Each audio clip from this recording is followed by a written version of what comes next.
Okay. Looks like we have a quorum. Hi, Shane. Okay, YouTube is live on, and Okay, then let's begin. I'll start recording. Okay, let's begin. Welcome to Alpine City Council meeting tonight. This meeting is an electronic public meeting. It is being broadcast YouTube, and we will continue doing this until Mayor deems otherwise, I guess. That is to be decided here in the near future. We'll begin with a roll call. Let's start with Carla. Carla Merrill here. Jessica. Jessica Smuin here. Jason. Jason Thielen here. Greg. Greg Gordon present. And Lon Lott present. Mayor Stout is excused tonight and has asked me to conduct this meeting. So we'll begin with a prayer. Carla, will you be able to say that, please? Sure. Father in heaven, we're thankful for this opportunity to gather together as a city council and for this opportunity to discuss matters for our city, and please help us that we might do it in spirit of cooperation and understanding, and that we will be able to come up with the best solutions possible for the city. Father, we're thankful for this opportunity to serve our community and to be living in this beautiful place. And we say these things in Jesus Christ, amen.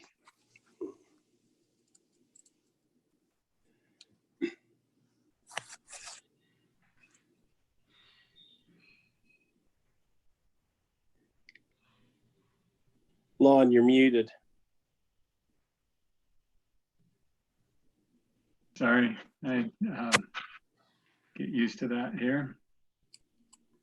We will now. I will lead us in the Pledge of Allegiance. Please rise.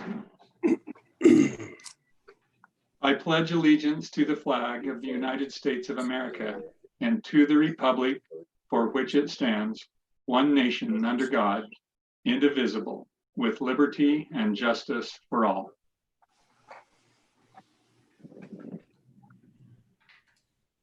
Thank you. We will move into the consent calendar. Shane, would you like to take care of anything that? Yes. Item F, we received those bids today. I sent them out by email. The low bid was submitted by Ferguson Waterworks in the amount of $61,583.20. If you did not see the email, these filters are a 16 to 18 week lead time item. So even though we don't have the filter station design, we know these are the two main components. There's two filters, same filters we use in all of our other filter stations throughout the city. So we want to get those ordered now so we don't have an issue down the road. So that's that would be the amount. The company is Ferguson Waterworks. Okay. Any questions from council on any of those items on the consent calendar?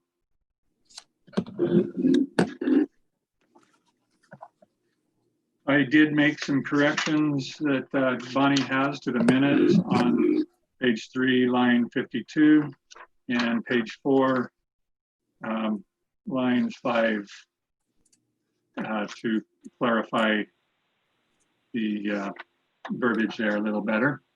Any other corrections? Yeah, I did as well. There are a couple minor adjustments. It was page 6, just a couple lines there to correct the notes to the meeting that I provided to Bonnie. Okay.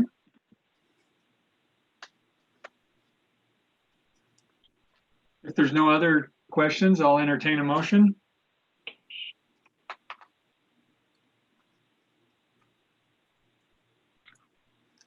I know I usually do it. Sure.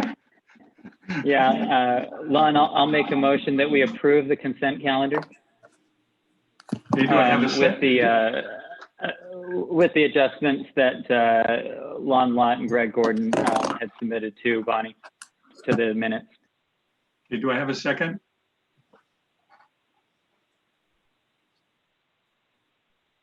I'll second. Okay, we have a motion by Greg Gordon and a second by Jessica Smuen on the consent calendar. All in favor? Aye. Aye. Aye. Okay, that is unanimous. Bonnie, that was unanimous. Okay, let's move into the public comment portion. Austin, I sent you an email that came to me probably a day ago, well, a few days ago. He resent it to me today, and because I asked him to send it to you, it didn't go to you, it came to me. Would you be able to read that public comment? That's not Yes. on the agenda. Yeah, I'll go ahead and read that now.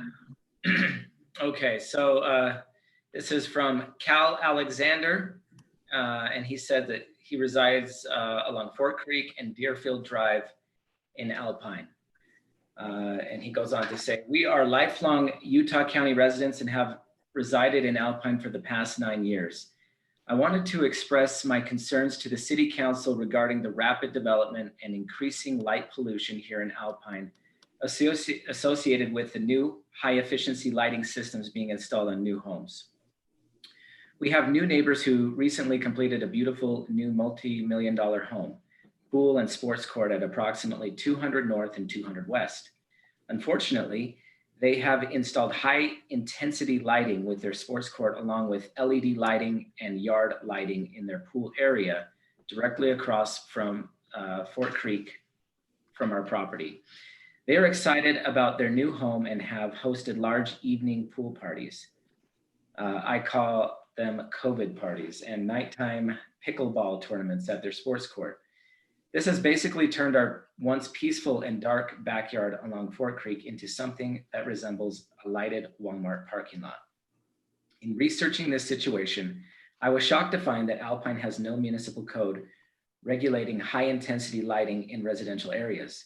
Alpine does have extensive guidance in the municipal code regarding business signage and lighting to maintain dark skies and a nice bedroom community feel. Alpine will quickly lose its charm and dark skies if the gap is not addressed. I'm aware of several and more progressive communities locally here in Utah that have policies guiding new construction to minimize light pollution and to maintain dark skies. There are many communities that we can learn from. I understand that several city council members and the mayor have also expressed concern about this. I would encourage the city council and mayor to aggressively move to adopt regulations to maintain our dark skies and retain what's left of our dark skies and quality of life here in Alpine. I'm available for further comment or to assist with the development of Dark Sky Initiative for Alpine. Thank you. Okay, thank you, Austin. I know Mayor Stout has had that discussion a few different times, and I'm guessing he will get this on an agenda in the future or move forward with some ordinance or something.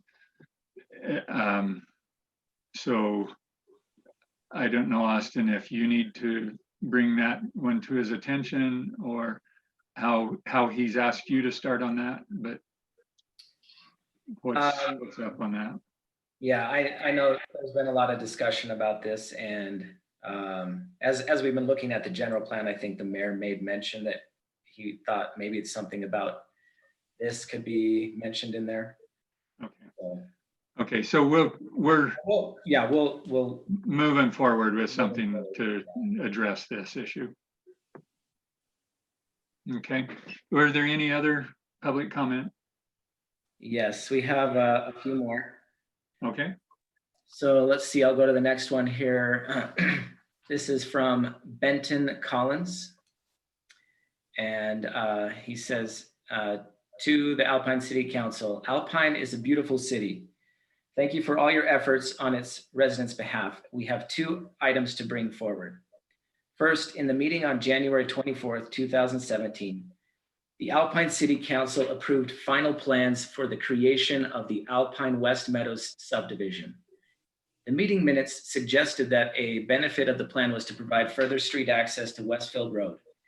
This street is Sycamore Lane. As an unintended consequence, it appears as though Sycamore Lane has developed into a busy thoroughfare, giving access to residents driving from north to south Alpine and vice versa. Not only are there many cars driving down Sycamore Lane, speeding down residential road is commonplace. This jeopardizes health and well-being of not only local residents, but school children utilizing the crosswalks on Long Drive that access Timberline Middle School. Currently, there are no speed limit signs on Sycamore Lane. There is one stop sign at the intersection on Long Drive and Sycamore Lane. It is routinely not obeyed. Local law enforcement stopped a driver on the evening of August 3rd, 2020, for failing to stop at the stop sign.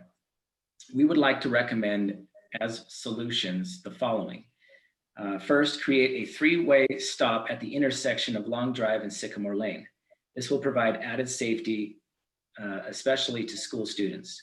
Second, there is no speed limit sign posted on Sycamore Lane. We recommend that a school speed limit sign with speed detection be installed.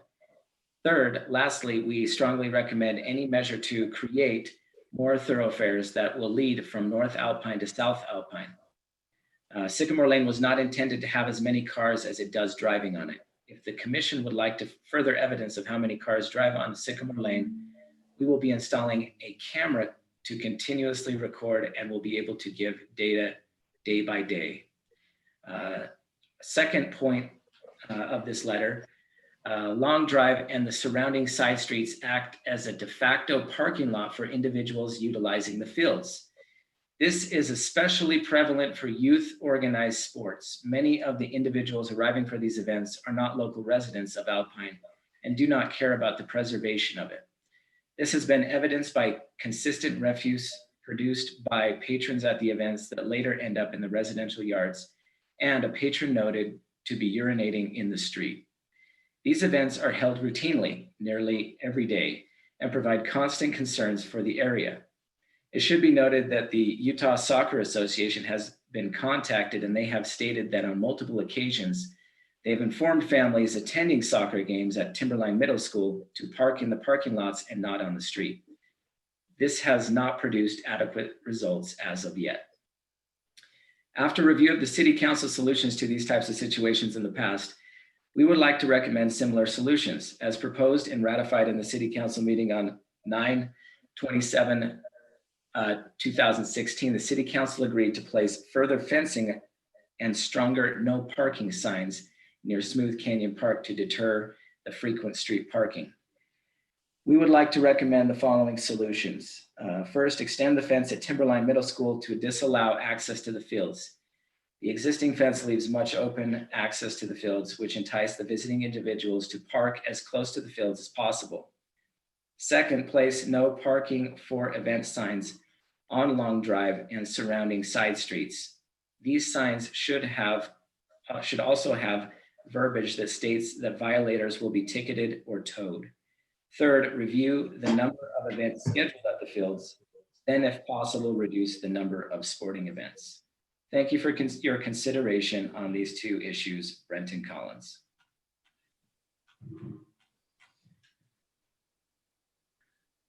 Okay, and then we have. Okay, let's real quick before you move on to the next one, then. Are there some action items we need to take on that, Shane? So that we can address. So first of all, Canyon Crest Road is a collector road. Long Drive from Canyon Crest to Sycamore is a collector road, and Sycamore itself is a collector road, which leads up to Westfield Road, which is a collector road. So it was intended to carry traffic. That's why it's a wider road than the other roads in the neighborhood. So Can you address a three-way stop maybe then? yeah, I mean, it's something that we could have a warrant done on it. My guess is that it would not meet the warrant. Typically, well, first of all, three-way stops in the MUTCD are mentioned that they are rarely, I can't remember the exact wording, but it's like a rare thing to have a three-way stop. I mean, some of the reasons, gentlemen saying people run the stop signs, yeah, if signs are there as kind of a nuisance, they end up getting blown through by people. And that's probably what the intent of that would be, is to just kind of be a nuisance. Because there's not, in most situations, there's not a high traffic, high volume. It's kind of like maybe church on Sunday or something like that. And I'm not out there at night. I have been out there a few times in the past, but not this year. So that it might be more frequent than just a Sunday, one day a week thing. But so that's something that could be looked at. The no event parking, it's kind of one of those deals. Where do you start and where do you stop? My guess is if you have that and people abide by it, they just filter further into the neighborhood and park where you don't have those signs. But if the council wanted to try that, we could do it. The one issue with giving somebody a ticket, the police would, and sorry, I didn't mention this, but both Chiefs and David Church are excused tonight. Basically, they have to prove that they're at that event to give them a ticket, is I believe what Brian, Chief William would say. So that can be challenging. We face the same thing sometimes with code enforcement on proving who did what. So those are just a few thoughts. I know it's a bad situation out there. We've kind of had people taking matters into their own hands, painting curbs red, putting up no parking signs, doing different things like that. So it is a challenge out there. And if anybody has a fantastic idea, I'm more than happy to look into it. Well, one thing I've noticed at that intersection, they park right under the stop sign too. There is no red corner or anything, and they just park right up. And it's hard to get and they park on both sides of the street then. So if you're coming up to the stop sign, there is no room for two cars to get through there then. Yeah. It's hard to negotiate that corner. So there are a couple things we could, I'm sure, do right at the corner. But if there's others who want to make any comments on this, feel free, but we could move along here and then address each item individually with Chief of Police and then ideas from the council. So Lon, yeah. so Carla. the issue with speed limit signs, do you guys hear an echo or is it just me? With speed limit signs, my understanding was that unless posted in residential neighborhoods, the speed limit is 25. Is that not true? That is true, Carla. Okay, so we don't have speed signs all over the city saying 25 miles an hour. I thought that was just kind of universal, that unless posted otherwise is 25 miles an hour. Yes, that's correct. Okay. And where we have them, we have complaints about people not obeying the speed limit. So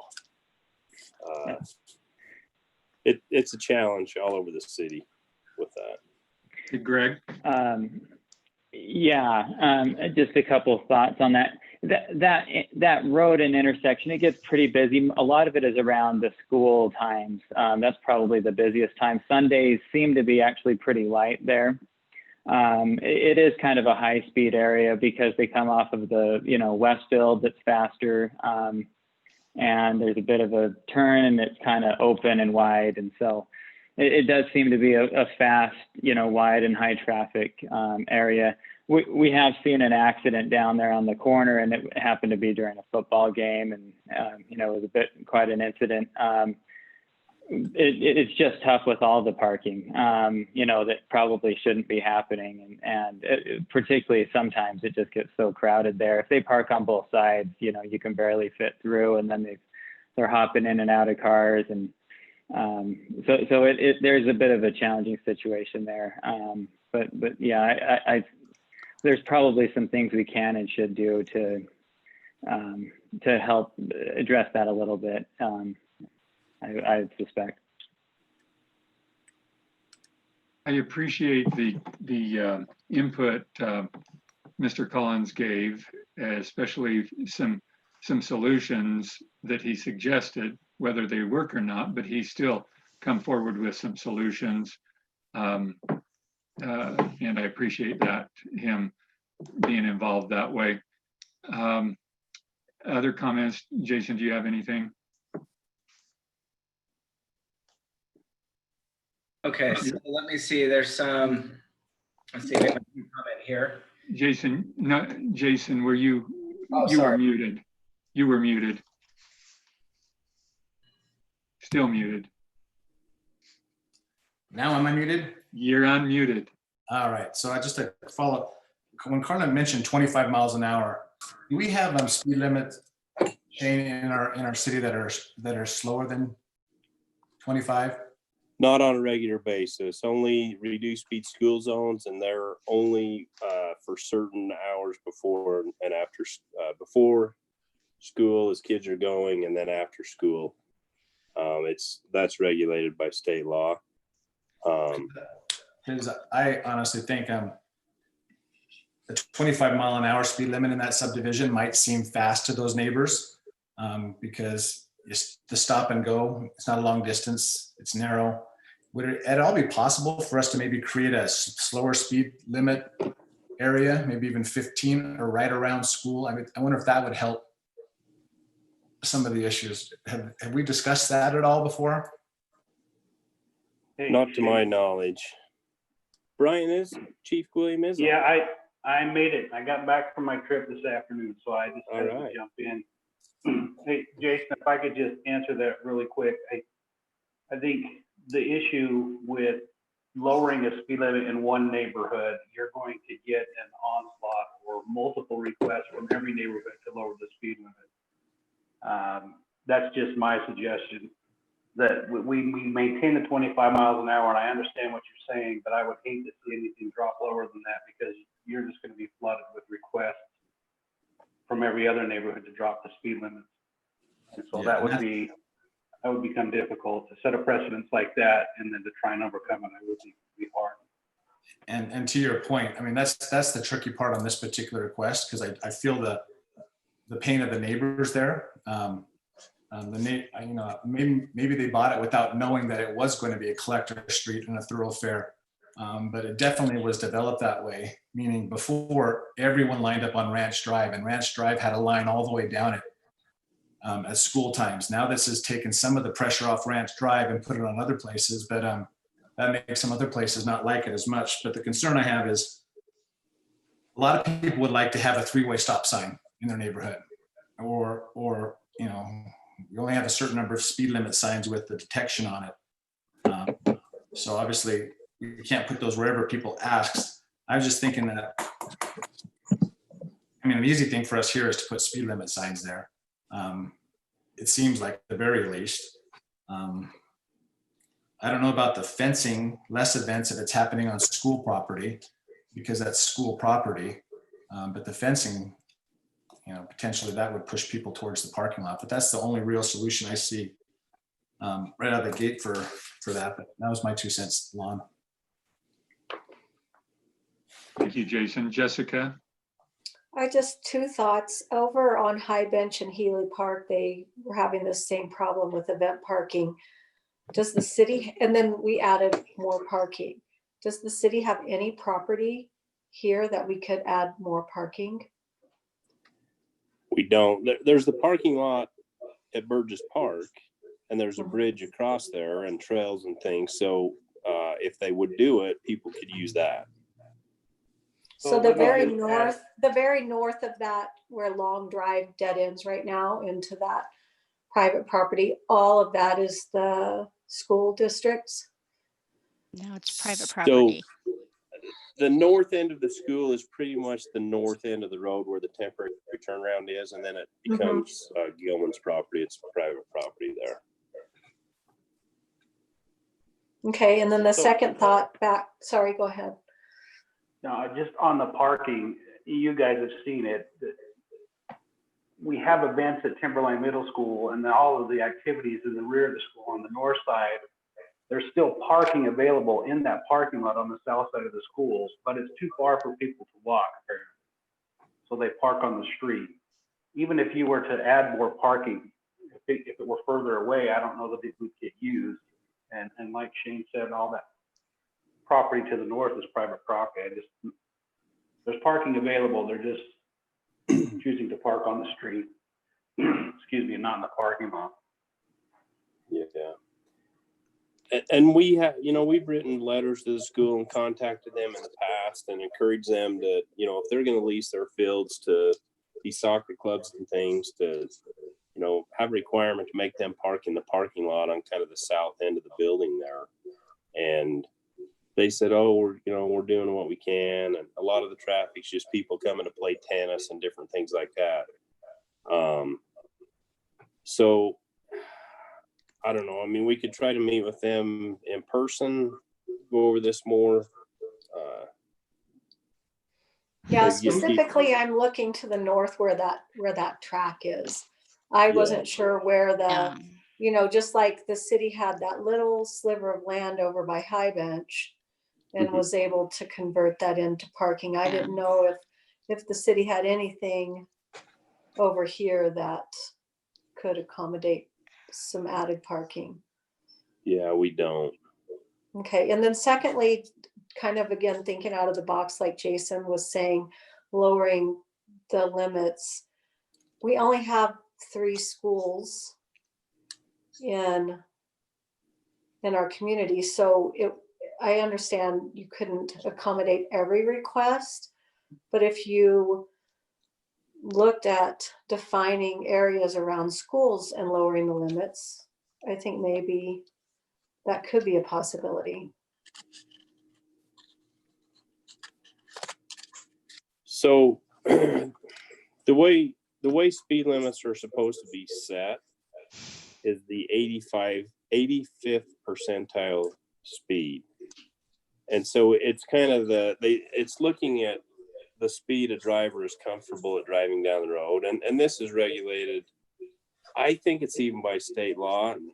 Chief Goulian might be able to jump in on that, and we can look into it and bring it back to the next meeting. But I think there could be some issues with that. But we'll check into it for sure. I personally am not in favor of lowering the speed limit. I feel like 25 is an adequate and a safe speed limit for residential neighborhoods. And then as far as people parking on both sides, I'm okay with that. People say it's a safety hazard, but I feel like when cars are parked on both sides of the road, it forces the driver to slow down, even maybe more than 25 miles an hour, therefore making it more safe. One other thought on this is at the corner of Sycamore and Long Drive on the north side there is a crosswalk there now. And if you're coming the other way, you might assume that there's a stop sign there because you've got the lines painted there. So, I can see that potentially cause some confusion also because Long Drive and Sycamore are wider roads. And the continuation of Long Drive is a little bit more narrow there. So it kind of feels like that would lend itself to a stop sign coming that way, where that road actually has no stop, right? They can blow right through there, but kids or other drivers might expect that. Also, at times the school has put a couple of porta potties out there kind of by the tennis courts. And they don't have it now. I'm not sure when they have it. I'm sure it requires some maintenance. They maybe ought to consider building one because they have events basically, almost daily. But I've seen, I personally have seen at least once, probably twice, their referees, urinating in the creek there. Just there aren't options. And so unless they have something in place. So that might be something to work with the school on as well.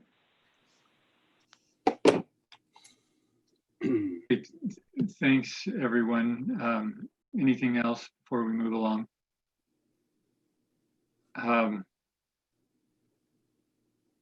So, Austin, you're up again.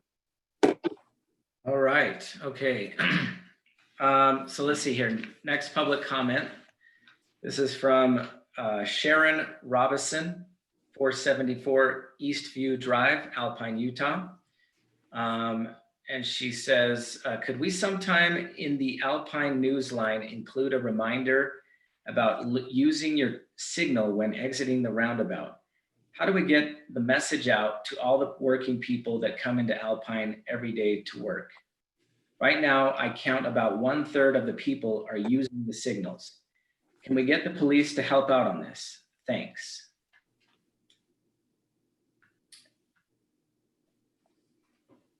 Chief William, can you make a comment on that one about signal? You bet. So Shane and I had a discussion a couple of months ago. I got a phone call from one of the residents who's a traffic engineer, and and his son was stopped for not using his turn signal while exiting the roundabout. And he berated myself, the officer who stopped him, and the entire department about it's not required or mandatory for individuals to use their turn signal as they exit the roundabout. So I called Shane, and he and I had a discussion, and we couldn't find anything. It's kind of a gray area because, well, I don't know that it's necessarily required to use a turn signal when you exit the roundabout. The law about making a right-hand turn or left-hand turn can be interpreted both ways depending on how you want to look at it. Like Shane, I don't know if you want to jump in about the engineering and the signs that are attached to roads. Maybe you can inform us a little bit more on that one. Yeah, I do remember the discussion, and I haven't looked into the law. We did have some signs that said use signals when exiting roundabout or something like that, and I think that became an issue in that conversation, and we ended up, as I recall, I think we ended up removing the signs. If it's not required. So we can look into that some more, the rules for it.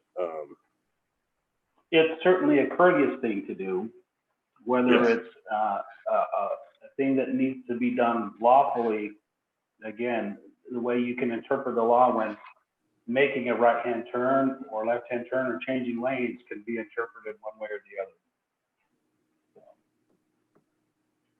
Okay. Look into it, Shane. See Yep, see we will. legally what the issue is on that.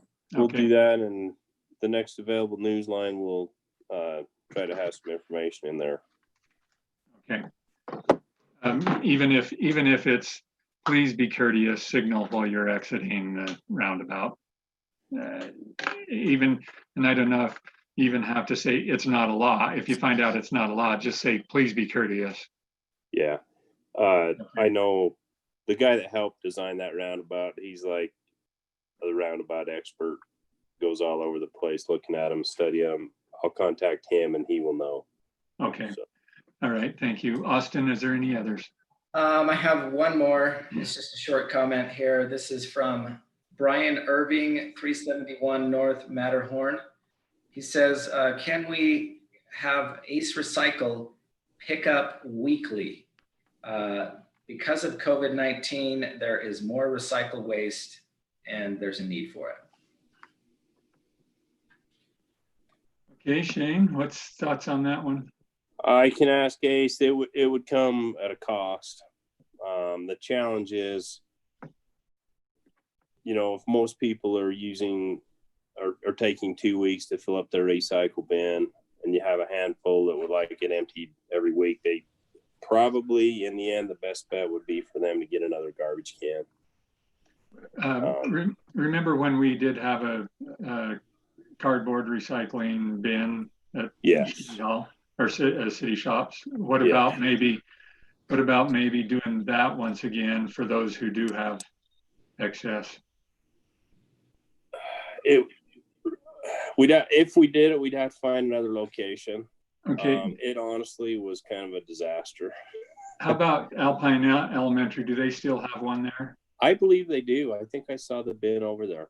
Okay, maybe we can, yeah, let's think on that one then, and maybe see if Alpine Elementary's up to the task of, if we put it in the news line, that people could go there with their excess cardboard. Yeah. Ron, If Alpine Elementary has the bins. You're muted. Say that again, Bonnie. Alpine Elementary has 3 recycle bins. Okay, so I guess we just, I don't know how much they want it advertised or if it should be advertised. Yeah. Let's just check in on that one. Yep, we can do that. Okay, but that would lead us to that question on green waste that you have started on. I did get a call from Brian Irving, and I told him we were working on the green waste thing, but it probably wouldn't happen this year. Yeah. So just another one of those recycle questions. Yeah, our best bet, I think, for this year would be a leaf bag program with a bin at some location where they could be dumped, for a week or something like that, couple weeks, whatever it is. Okay. That wouldn't be too bad to pull together. We'll leave that to you to figure that one out for the near future. Okay. Thank you, Austin. Let's go on to reports and presentations. Update from the Planning Commission on the general plan.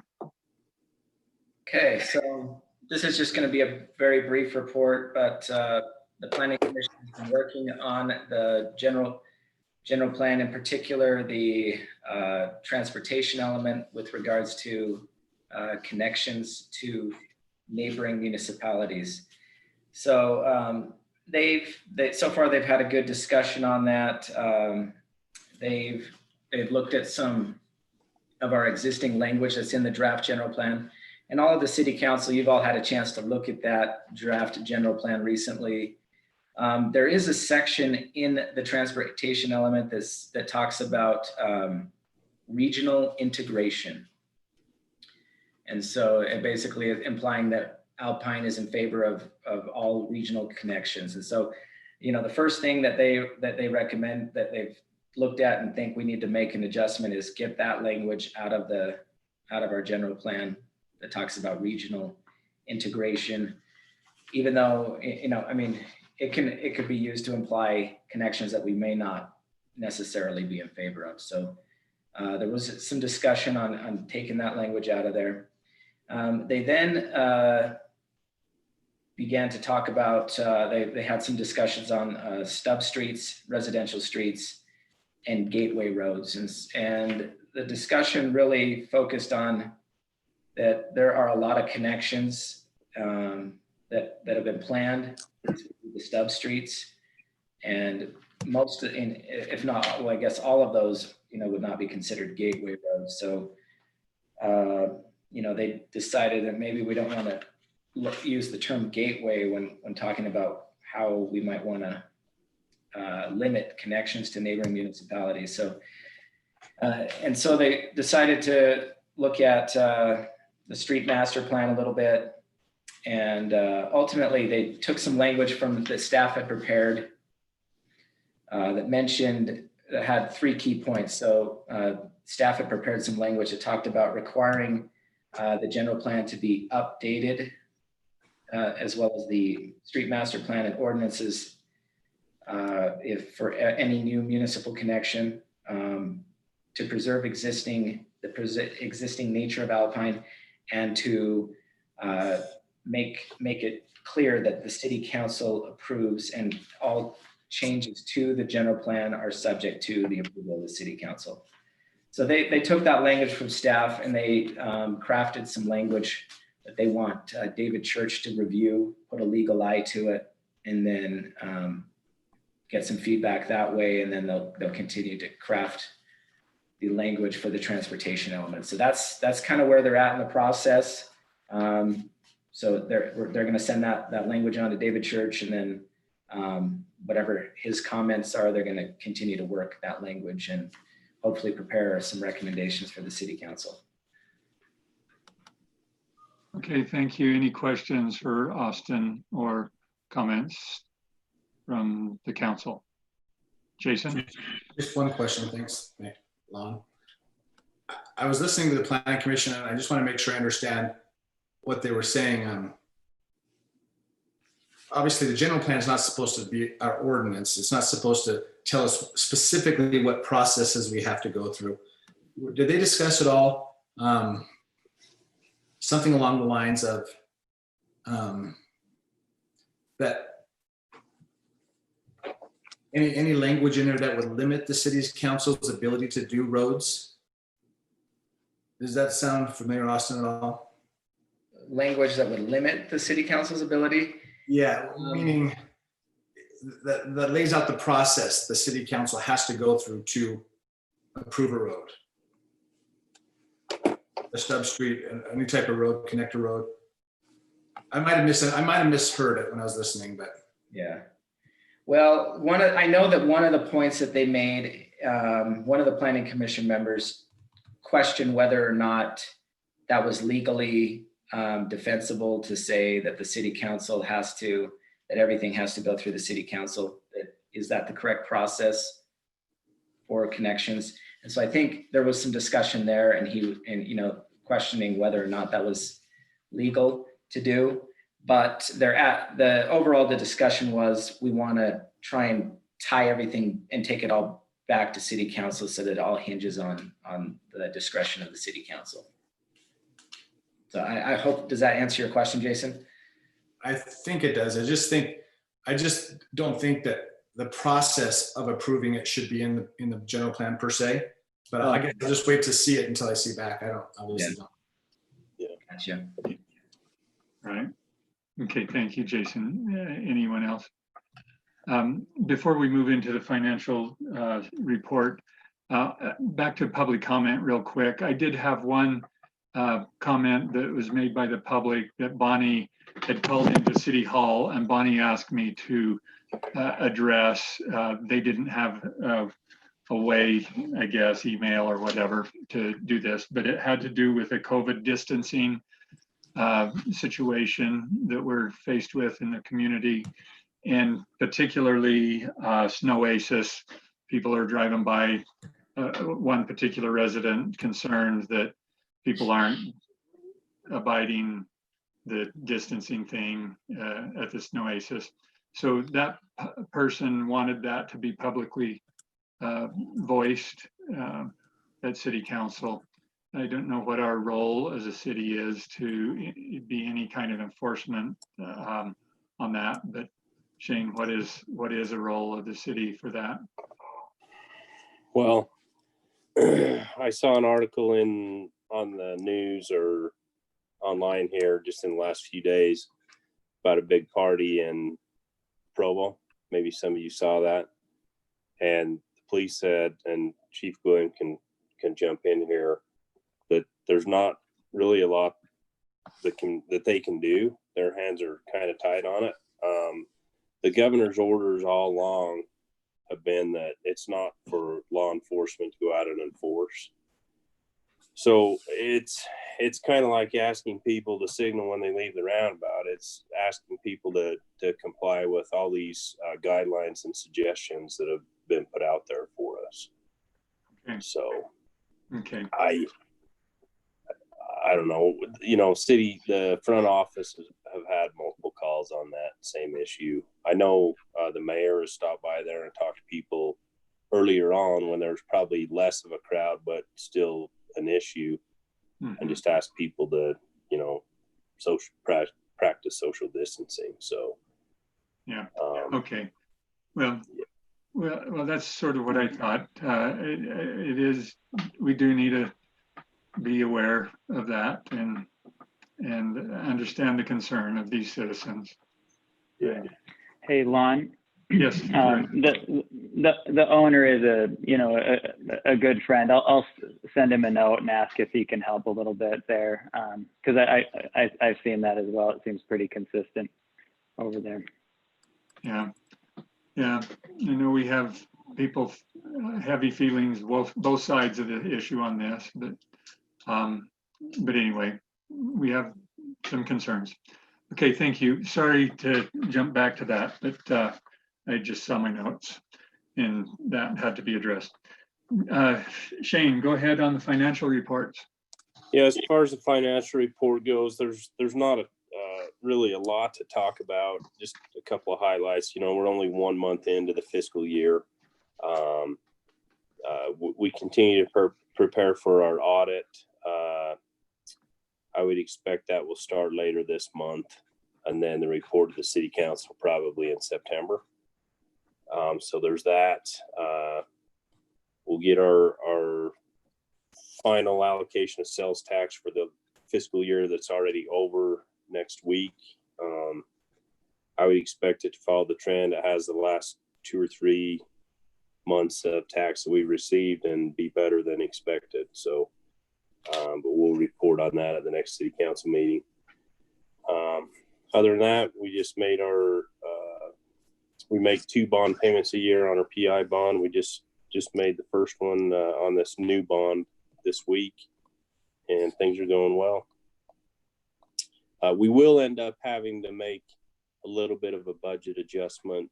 We'll probably just wait till the end of the year because our Pioneer Drive project was supposed to be finished in the last fiscal year, and it's stretched over into this year. But the money's still there. It's just a matter of making a little tweak in the budget.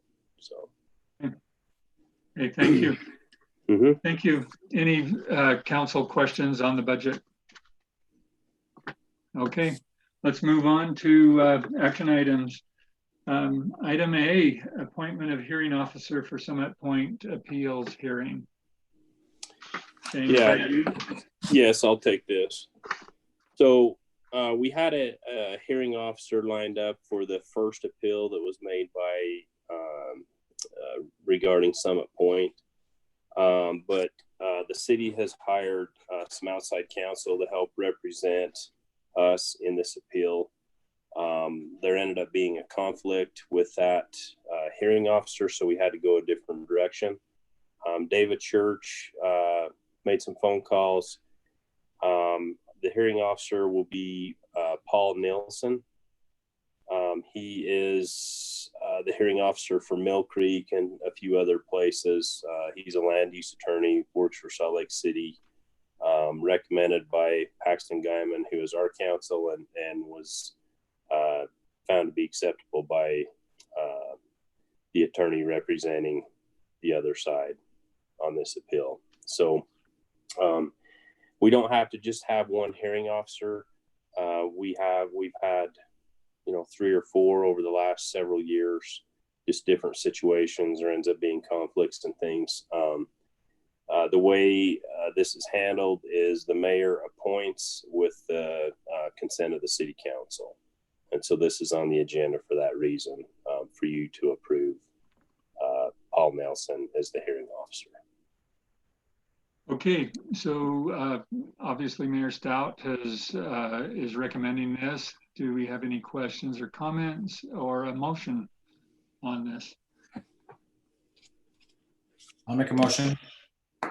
Okay, I'll make a motion that we appoint Paul Nelson as the hearing officer for the Blue Bison 6 Blue Bison LLC appeals. okay, we have a motion by Jason Thielen. Have a second? Second. A second by Greg Gordon. Any discussion on this?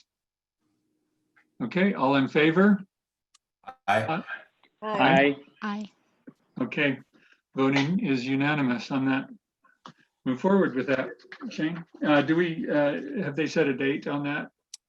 So the way that's being handled, we had, I believe it was 40 days to do that, but with all the attorneys involved, everybody's on the same page that we're working towards that date, working with everyone's schedules. The hearing doesn't have to be held within the 40 days. So the attorneys right now are working on a date for the hearings. Okay. Very good. Thank you. All right. Ordinance 2020-13, retaining wall and drip irrigation. Austin, you want to take Yes. that? Thank you, Ron. So yes, this ordinance is returning back to the city council. If you recall, the last time this was in city council, there were some concerns about the responsibility of drip irrigation, that the city would be obligated to maintain it and whatnot. And so this item went back to Planning Commission, and they have thrown together some new language that they are recommending to the city council. So that's what we have here on the screen here tonight, is the new revised language of this ordinance. So I'll just go ahead and read that. It says, drought-resistant shrubs shall be drip irrigated to minimize water usage. The responsibility of drip irrigation resides with the property owner on which the majority of the structure is built. If the majority of the structure is built on private or public open space, an irrigation service and drip irrigation system shall be installed by the developer. The developer is responsible for the drip irrigation maintenance, establishment of vegetation, and cost of operation until the warranty period expires, after which the responsibility lies with the owners of the property. And so they tried to clean that up as best as they could and hopefully address the concerns that the city council had with that language. Okay, thank you. As it stands, then that's on the green sheet, but on the ordinance that is printed there, I see it as item 5. F, is that correct? It says it just a little different than he's saying it there. I do like it how it's written on item F. Is it going to be the way it is on the highlighted area you have on that green page? It would be the way that you're seeing on the green page. So that language would replace what is on the other section that you were looking at. Okay. Okay, any discussion on this, council? Did that, Jason, did that help your feelings on who is responsible? It does. I can definitely see what the Planning Commission did. And I think they've done a good job writing it. My only question would be to Shane or Austin, when it says after which the responsibility lies with the owners of the property. Obviously, if it's on private property, the owners of the property are someone in that subdivision. Is that clear enough? Would we ever run into a situation where after the period expires on private open space that we'd ever see an individual say, hey, we don't have an HOA. We're not the owner of the, that's my only question. I think it says what we want it to say exactly. And just when I read after which the responsibility lies with the owners of the property. Is it clear enough? Is my only question, I guess. So there should always be an owner. You know, if it's public open space, it would be the city or some entity, conservation group or something like that, which we don't have at this point anywhere. If it's private, it's either by some documentation on the front end is owned by a certain person, or it's common area owned by all of the lot owners. So there should always, unless I'm missing something, be an owner to pin that responsibility on.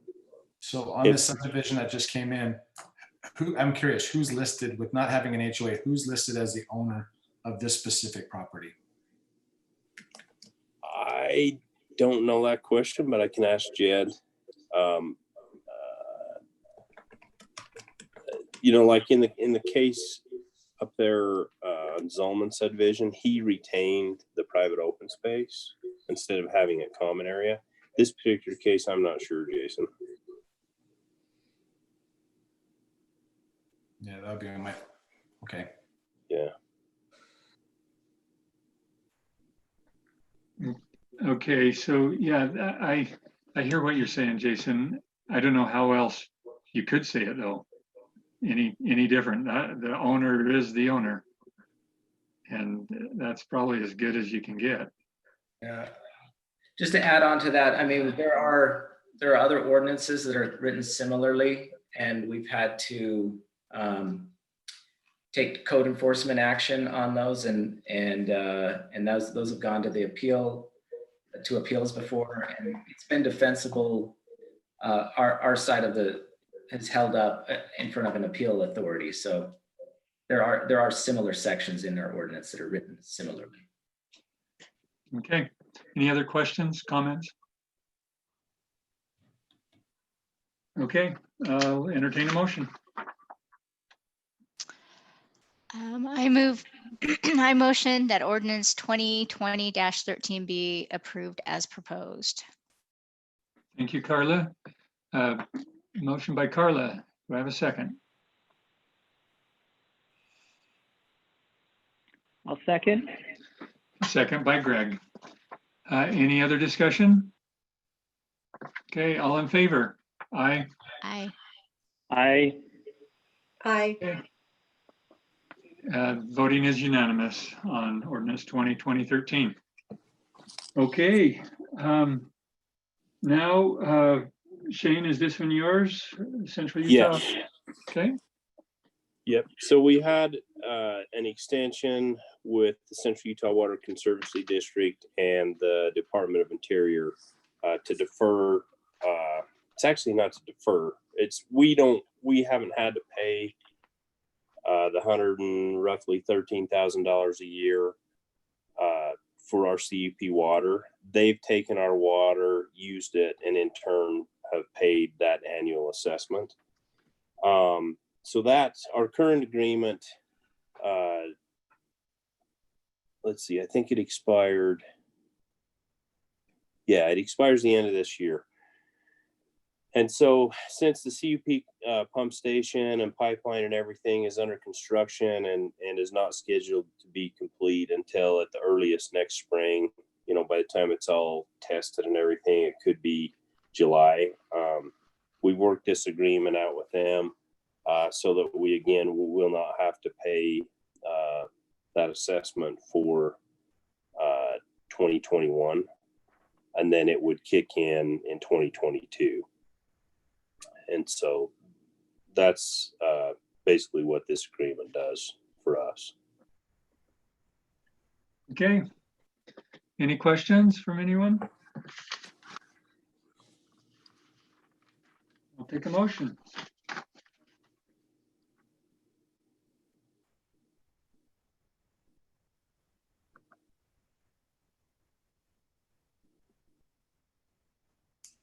I'll make a motion. Jason, go ahead. Motion that we approve the one-year extension agreement with the CUWCD through the 2021 calendar year. Okay, thank you, Jason, for the motion. Do I have a second? I'll second. A second by Carla Merrill. Any other discussion? Okay, all in favor? Aye. Aye. Aye. Aye. Okay, voting is unanimous on that one in the affirmative. Okay, let's have staff reports.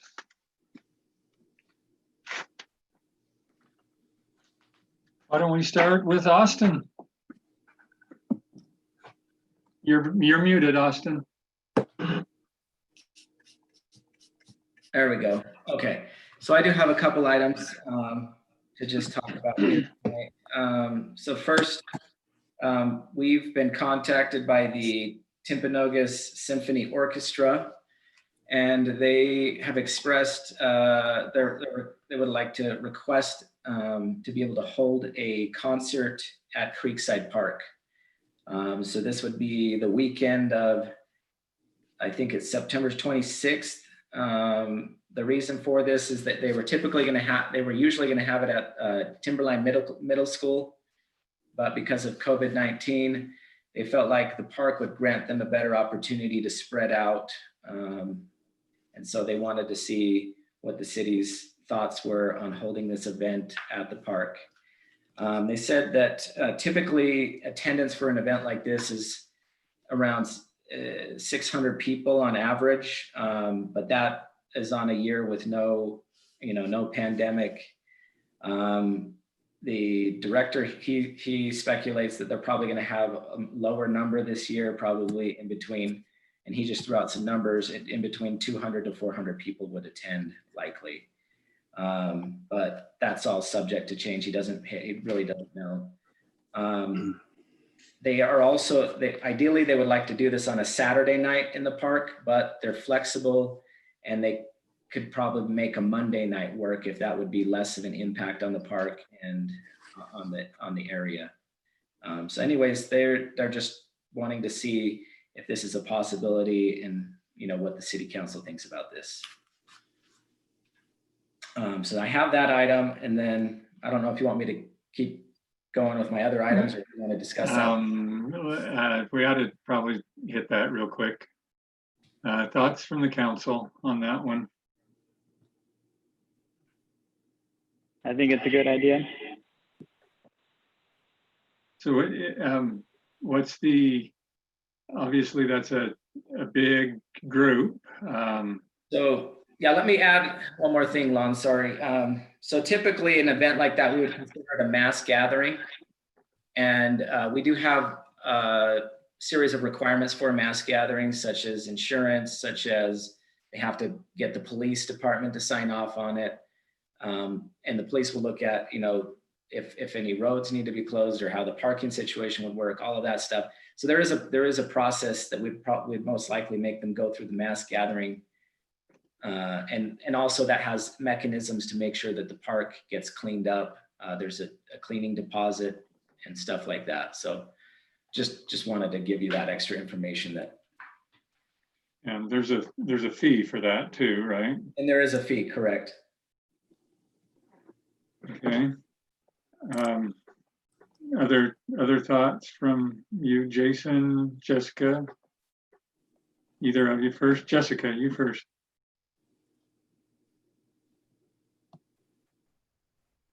Did they mention anything about any social distancing requirements or how they would frame that event? He mentioned to me that they would be trying to do the 6 feet apart thing, that they would designate spots around the field where people could set up.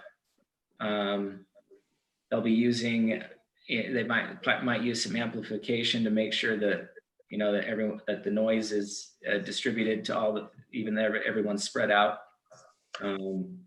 As far as masks or anything like that, he didn't mention anything like that to me.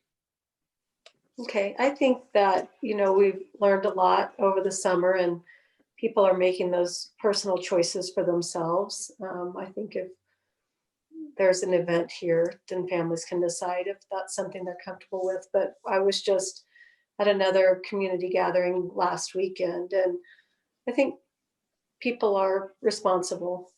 It'd be a good idea to have something in our community to give people an option. The time, how late were they suggesting? What would it be? I know during Alpine days, everybody's participating, and so the neighbors aren't that concerned with what's going on there in the family park. But time limit. Time limit. So good question. So he said that the event would only last about an hour. So they have. Okay. They have the music already selected that would be played. Shouldn't last any longer than an hour. Okay, thanks, Jessica, for your question. Jason, any thoughts? I think it's a better solution than the auditorium at Timberline, so. Yeah, okay. And Carla. No, I concur. Definitely a better solution than having it in an auditorium. As long as they're taking precautions and they follow everything, if police chief's okay with it, I don't see why not. I feel like it'd be nice to have something normal that people can attend as a community, but still be socially distant and responsible. Okay, thank you. Shane, your thoughts on that? I mean, are you good? I think it's fine. I do think we should have them contact the health department just to see if they have anything. I'm involved with an event actually this week, the rest of this week. The health department required us to fill out a packet, but with kind of a plan of what we're doing, but they are not approving or disapproving our plan. They just required a plan. Okay. I'm not sure what all the reasoning is, but that's what they did with us. Okay, so Austin, make sure that's part of the note then, that, along with all those other items, time of day, time of night, the health department, deposit, check with the police chief, get a group gathering type permit, all of the above. Greg, did you have something else you wanted to say? Yeah, Austin, did they say how they would handle like ticketing and all that? I assume they'd be selling tickets as they normally do. And so what happens with if members of the public are sitting outside on the edges? I mean, what was their ticketing strategy for this event, being that it's an open venue? That is a good thing. That never came up in the conversation, so I guess I can follow up with him to see if he has a plan for anyone that might want to participate or freeload on the event from the community. Given that it is in an open park, that would be hard to control who is coming in and who is going out. So I don't know. I'll make mention of that to him though. Okay. Thanks, Austin. Can I jump in though before you do your next one? Because I have another request from Daughters of Utah Pioneers. They have been meeting outside during this particular time, doing the social distancing, but they're planning in advance right now for November, December, and January, and would like to see if they could meet in City Hall. They only have 18 people that come, and they would help clean or whatever, and it's in the morning every the second Monday of the month. They are trying to find an inside place that's big enough to social distance for 18 people. So, and again, that'd be at 10 in the morning on a second Monday. If that doesn't work though with the city's schedule for the use of the building during that particular time, then I'd need to make them aware. If they're not too rowdy, we could probably accommodate that. The Daughters of the Utah Pioneers. Right. Okay. Yeah, we can probably work with them. I was being funny. So. Okay. Okay. All Shane, right. I thought you were funny. I'm really not, but I will, this is Connie, I will have her contact you. It is down the road a ways, and who knows they're aware that things might change by then, may be different. yeah. But that'd be November, December, and January. Okay, Austin, thanks for your indulgence on that. No worries. Okay, so the other item that I had was just wanted to report back that I've met with all of the city council members regarding the general plan, and I've gotten some feedback and input from everybody. So I will be taking all of that, putting it all together, and preparing something that the city council can discuss in a future meeting or something.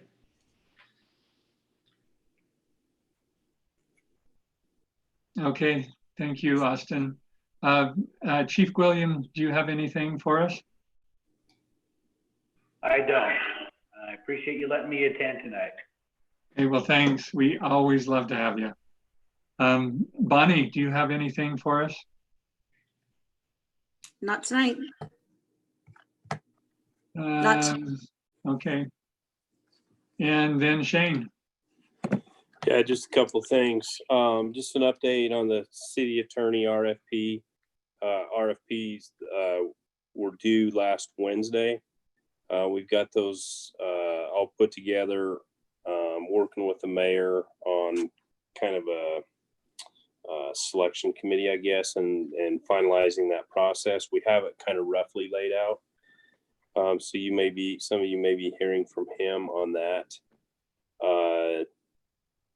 So we hope to have a recommendation in 2 weeks from today, but depending on schedules and everything, it may go to the first meeting in September, but we should be ready by then for sure. Just a couple project updates.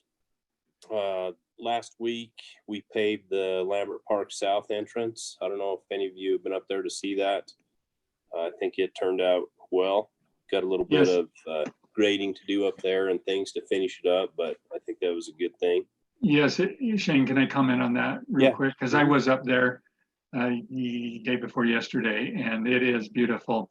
A strong recommendation that we put some heavy cobble along those edges, so that we can reduce the flow. There's going to be a lot of water running off and that. we purposely didn't crown the asphalt so that hopefully Okay. it flows, the majority of it flows west, and then we have a little more area to deal with it down Yeah. there. So Yeah. we did think about that, but Okay. yes, it is something. Really? And Yeah. that's something that we'll have our crews take care of, the final cleanup and kind of grading up there. Okay. Yeah, thanks. Yep. It's funny what a project will do for an area. Go drive Pioneer Drive. There's about probably 75% of the houses that did not have curb and gutter have completely beautified their properties up there and poured concrete, and it looks like a whole different neighborhood. So that's wrapping up. We're getting topsoil in the park strip, and our plan is to have that all landscaped and trees planted there on the north side of the cemetery by this fall. We've almost completed our chip seal project for the year. We've got the seal coat to put on top of it. That will start actually tomorrow. Overlay projects will be happening soon. There's been Will and the Trails Committee has been working with some mountain bike groups and different groups to install signage on a lot of the signs. I was hoping that the signs that say "Do not use trails when muddy" would generate some rain, but so far it hasn't worked yet. But we do have the signs if it ever does rain, so they'll hopefully abide by that.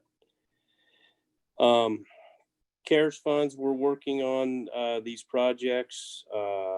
There's been some discussion that the time to use the funds could be extended to the end of our fiscal year, which would be June 30th. We had communication from the county saying that there were at least 2 bills back in Washington that were being considered, and both of them extended the time. And I think they said that both of them actually contemplated the possibility of using these funds for lost revenue. So we'll likely be seeing some changes there. One other update, the trial that was scheduled for October will not be held in October due to the COVID situation.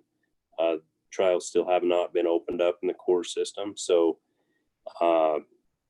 hopefully we'll have some more information on that lawsuit in 2 weeks for you.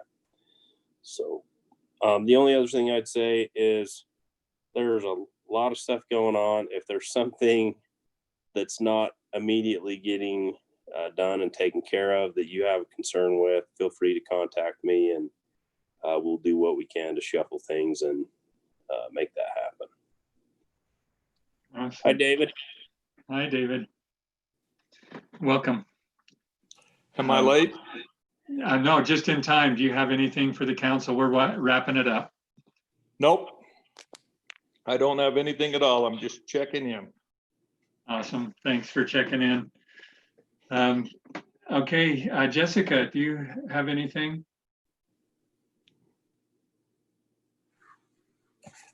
Not tonight. Okay, Nothing. thank you, Jessica. Jason? And nothing, Ron. Thank you, Jason. Carla? Yeah, I was just curious when reading the article about how the Forest Service or the Wilderness Service had closed down several shooting areas in Utah, 13 different areas, why ours wasn't included in one of them. Does anybody know how they went through that process?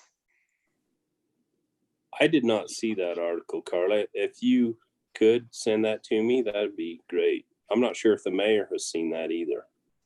Yeah, that one, and I think that's pretty much it.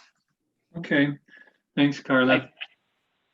Go ahead, Greg. I think, Carla, they were listed as it was some other designation, wasn't it? Like a wilderness study area or something.